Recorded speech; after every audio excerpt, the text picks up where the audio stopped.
जय Hind defence lovers. आज की टॉप हेडलाइंस कुछ इस प्रकार है। तेजस मार्क 1 में स्वदेशी इक्विपमेंट को हटा के फिर से विदेशी इक्विपमेंट। पाकिस्तान की मिलिट्री पर एक बड़ा हमला। अस्त्र मार्क 2 ट्रायल्स की फाइनल स्टेजेस में। डीआरडीओ ने डेवलप करी फोटोनिक रडार। और ऑपरेशन सिंदूर के दौरान पॉलिटिकल कंस्ट्रेंट के कारण भारत ने खोए थे कुछ एयरक्राफ्ट।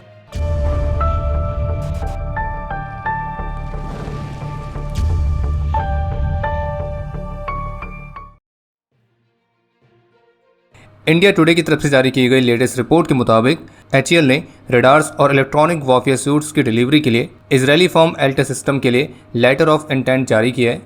और ये जो इजरायली रडार्स और इलेक्ट्रॉनिक वॉरफेयर सिस्टम्स हैं तो इन्हें भारत के लेटेस्ट तेजस मार्क 1 फाइटर जेट में इस्तेमाल करने के लिए लिया जा रहा है।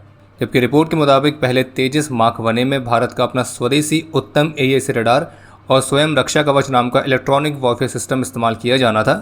लेकिन फिर भी इन स्वदेशी सिस्टम्स को इस्तेमाल ना करने के बजाय एक बार फिर से तेजस मार्क 1 फाइटर में दूसरी कंट्री से इंपोर्ट किए गए रडार और इलेक्ट्रॉनिक वॉरफेयर सिस्टम को इंस्टॉल किया जा रहा है। और ये बिल्कुल वैसा ही कदम है जैसे कि रफाल एम फाइटर जेट वाली डील में भी उठाया गया है। जैसे कि रफाल एम डील की ओरिजिनल प्लान के मुताबिक उस एयरक्राफ्ट में जो रडार है वो भारत की स्वदेशी उत्तम रडार ही होने वाली थी, लेकिन फाइनल कॉन्फ़िगरेशन से इस योजना को पीछे खींच लिया गया। पाकिस्तान के खैबर पख्तूनख्वा प्रांत के नॉर्थ वजीरिस्तान डिस्ट्रिक्ट में पाकिस्तानी मिलिट्री के कॉन्वॉय पर बड़ा हमला हुआ है और इस हमले में पाकिस्तानी आर्मी के 16 सोल्जर्स की जान गई है और लगभग 29 घायल भी हुए हैं। और इनिशियल इन्वेस्टिगेशन के मुताबिक इस हमले के दौरान करीब 800 किलोग्राम तक के एक्सप्लोजिव्स को इस्तेमाल किया गया है। और इस हमले की जिम्मेदारी टीटीपी से ही एफिलिएटेड हाफिज गुल बहादुर आर्म्ड ग्रुप ने ली है। लेकिन हमेशा की तरह खुद की सिक्योरिटी फेलियर के लिए पाकिस्तान ने इस हमले के लिए भारत को जिम्मेदार ठहराया है। जिसे पाकिस्तान के प्रोपेगेंडा विंग ISPR ने अपनी स्टेटमेंट जारी करके ये कहा कि भारत द्वारा स्पॉन्सर्ड खरीजीज ने इस हमले को अंजाम दिया है।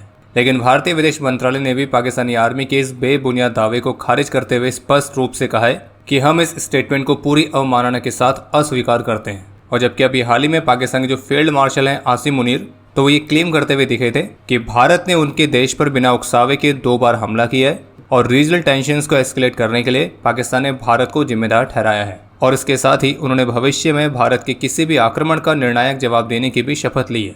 और पाकिस्तान के फील्ड मार्शल की जो ये स्टेटमेंट्स हैं ये शनिवार को कराची में पाकिस्तान नेवल एकेडमी में उनकी स्पीच के दौरान सामने आई हैं, जिस पर उन्होंने पाकिस्तान को एक नेट रीजनल स्टेबलाइजर बताते हुए ये कहा कि पाकिस्तान ने भारत के मिलिट्री एग्रेशन का बहुत ही मजबूती से जवाब दिया था।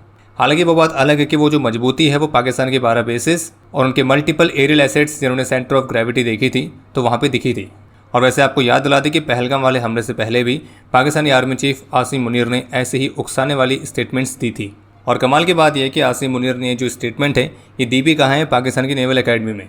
और पाकिस्तान की नेवी की कैपेबिलिटीज़ हम सभी ने ऑपरेशन सिंदूर में देखी थी कि कैसे भारतीय नौसेना की स्ट्राइक के डर से जो पाकिस्तानी नेवी की वॉरशिप्स और सबमरीन्स हैं तो उनकी तो बाहर निकलने की हिम्मत तक नहीं हुई थी। टाइम्स नाउ की रिपोर्ट के मुताबिक एक लंबे डेवलपमेंट पीरियड के बाद भारत की man portable anti tank guided missile अस्त्र मार्क 2 और very short range air defence systems तो ये फाइनली तैयार हो चुके हैं। इसमें से जो man portable anti tank guided missile system है तो इसके फाइनल ट्रायल्स जल्दी किए जाएंगे और अगर वो सफल रहते हैं तो फिर उनका प्रोडक्शन स्टार्ट होगा। इसी तरह से जो अस्त्र मार्क 2 मिसाइल है तो वो भी अपने ट्रायल्स की फाइनल स्टेज में। रिपोर्ट के मुताबिक अस्त्र मार्क 2 की रेंज 150 से 160 किलोमीटर तक होगी और इसके कंबाइंड डेवलपमेंट और यूजर ट्रायल्स दोनों ही चल रहे हैं और साल भर के अंदर इसे तेजस फाइटर जेट में इंटीग्रेट किया जाएगा। और जो तीसरा सिस्टम है very short range air defence system तो ये भी अपने डेवलपमेंट के फाइनल स्टेज में है और इसके जो हाई ऑल्टीट्यूड ट्रायल्स हैं वो पूरे हो चुके हैं और अब बस इसके केवल समर और विंटर ट्रायल्स बचे हैं। इसके अलावा एक अपडेट ये भी है कि डीआरडीओ जो फोटोनिक रडार को विकसित करने पर काम कर रही थी तो अब ये जो रडार है ये अपने एक्सटेंसिव ट्रायल्स के लिए तैयार है। और अगर आसान से शब्दों में कहा जाए तो फोटोनिक रडार किसी भी ट्रेडिशनल रडार की तुलना में छोटे साइज के और स्टेल्दी ऑब्जेक्ट्स को भी ज़्यादा प्रिसिशन के साथ डिटेक्ट कर सकती है और इसमें जो डिटेक्शन रेंज है वो भी ज़्यादा बेहतर मिलती है और इसके कॉम्प्लेक्स ऑप्टिकल सिग्नल्स की वजह से इसे कंफ्यूज करना या ब्लॉक करना भी काफ़ी मुश्किल होता है। CISF ने 27-28 जून की रात को राजीव चौक मेट्रो स्टेशन में multi agency mega mock drill को कंडक्ट किया था और जिसमें CBRN threats, terrorist strikes, hostage crisis, IED blast तो इस तरह की सिचुएशंस को सिमुलेट किया गया है। और इसमें CISF, NDRF, NSG, Delhi metro, Delhi police, SWAT, IB, NDMC, DMRP, DCD, fire and medical services और दिल्ली ट्रैफिक पुलिस तो इन सभी अलग अलग एजेंसी से टोटल 594 पर्सनल ने पार्टिसिपेट किया था। आप सभी को ध्यान होगा कि अभी कुछ ही समय पहले एक मीडिया इंटरव्यू में भारत के चीफ ऑफ डिफेंस स्टाफ ने ऑपरेशन सिंदूर के दौरान भारत के एयर एसेट्स के लॉस को लेकर स्वीकार किया था कि इस ऑपरेशन के इनिशियल स्टेजेस में हमने कुछ एयरक्राफ्ट खोए थे, लेकिन फिर हमने अपने टैक्टिक्स को रेक्टिफाई किया और दोबारा से पाकिस्तान में प्रिसिशन स्ट्राइक्स कंडक्ट करी थी। और चीफ ऑफ डिफेंस स्टाफ के इस स्टेटमेंट के बाद किस तरह की बहस शुरू हुई थी वो आप सभी को पता ही है।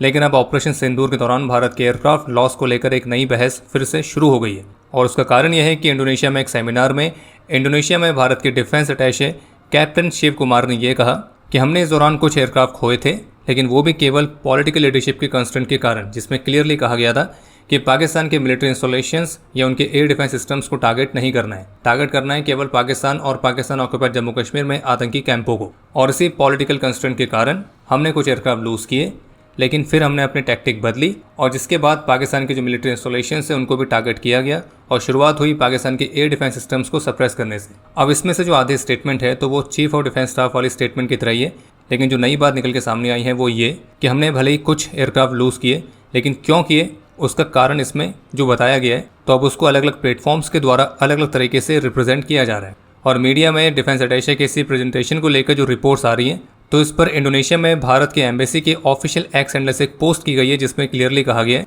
कि सेमिनार में भारत के डिफेंस अटैचे का जो रिमार्क था तो उसे कॉन्टेक्स्ट से बाहर कोट किया जा रहा है और स्पीकर द्वारा जो प्रेजेंटेशन दी गई थी उसकी इंटेंशंस और थ्रस्ट को मीडिया रिपोर्ट्स मिस रिप्रेजेंट कर रही हैं। और इंडियन एम्बेसी का ये कहना है कि इस प्रेजेंटेशन में ये बताया गया था कि इंडियन आर्म्ड फोर्सेस हमारे कुछ पड़ोसी देशों के विपरीत सिविलियन पॉलिटिकल लीडरशिप के अधीन कार्य करते हैं। और इसके अलावा सेमिनार का एक और उद्देश्य था कि इस बात को एक्सप्लेन करना कि ऑपरेशन सिंदूर का उद्देश्य केवल आतंकी बुनियादी ढांचे को ही निशाना बनाना था और भारत का जो रिस्पॉन्स था वो पूरी तरह से नॉन एस्केलेटरी था। हालांकि इंडोनेशिया में भारतीय एम्बेसी की तरफ से जो स्टेटमेंट जारी की गई है और वो जो बताना चाह रहे हैं वो हमें समझ में आता है, लेकिन यहाँ पे बस एक ही समस्या है कि आज के इन्फॉर्मेशन वॉरफेयर में इन सभी स्टेटमेंट्स को किस किस तरीके से मिस रिप्रेजेंट किया जा सकता है वो हम सब अच्छी तरह से समझते हैं।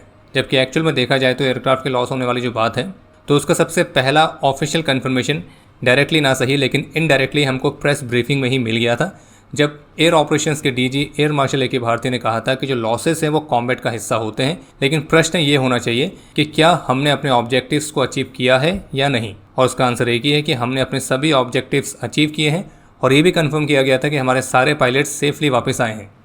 बाकी इस नई स्टेटमेंट पर आपके जो भी विचार है आप उसे कमेंट सेक्शन में शेयर कर सकते हैं। और अब समय है आज के इतिहास का। आज के दिन 1989 में ऑपरेशन पवन के दौरान हवलदार तेजू राणा और राइफलमैन गोपाल राय ने अपना सर्वोच्च बलिदान दिया था। 28 और 29 जून को 1999 में कारगिल वॉर में टोलोलिंग की लड़ाई में हमारे 13 वीरों ने अपना सर्वोच्च बलिदान दिया था, जिनमें मेजर पी आचार्य, कैप्टन एन कैंगुरू से, कैप्टन विजेंद्र थापर, हवलदार सरमन सिंह, हवलदार सतवीर सिंह, नायक आनंद सिंह, नायक विक्रम सिंह, लांस नायक सतपाल सिंह, लांस नायक सत्यवीर सिंह, लांस नायक कंवरपाल सिंह, लांस नायक ओम प्रकाश, राइफलमैन जगमल सिंह और राइफलमैन जसवीर शामिल हैं। और आपके लिए आज का प्रश्न है, ऑपरेशन तलवार कब लॉन्च किया गया था?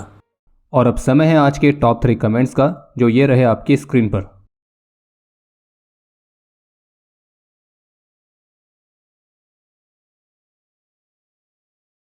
उम्मीद है आपको आज का एपिसोड पसंद आया होगा। पसंद आया तो वीडियो को लाइक करना ना भूलें। आपके कोई भी सुझाव या सवाल हो तो उसके लिए कमेंट सेक्शन ओपन है। और अगर आप डिफेंस रिलेटेड और भी एक्सक्लूसिव कंटेंट में दिलचस्पी रखते हैं तो आज ही प्ले स्टोर से डिफेंस स्क्वाड की सुपर ऐप को डाउनलोड करना ना भूलें। और अगर आप चैनल पर पहली बार आए हैं तो squadron.in पे जाके हमारे नए डिज़ाइंस को भी चेकआउट जरूर करें। बाकी जल्द मिलेंगे नए एपिसोड के साथ। तब तक के लिए जय हिंद, जय भारत।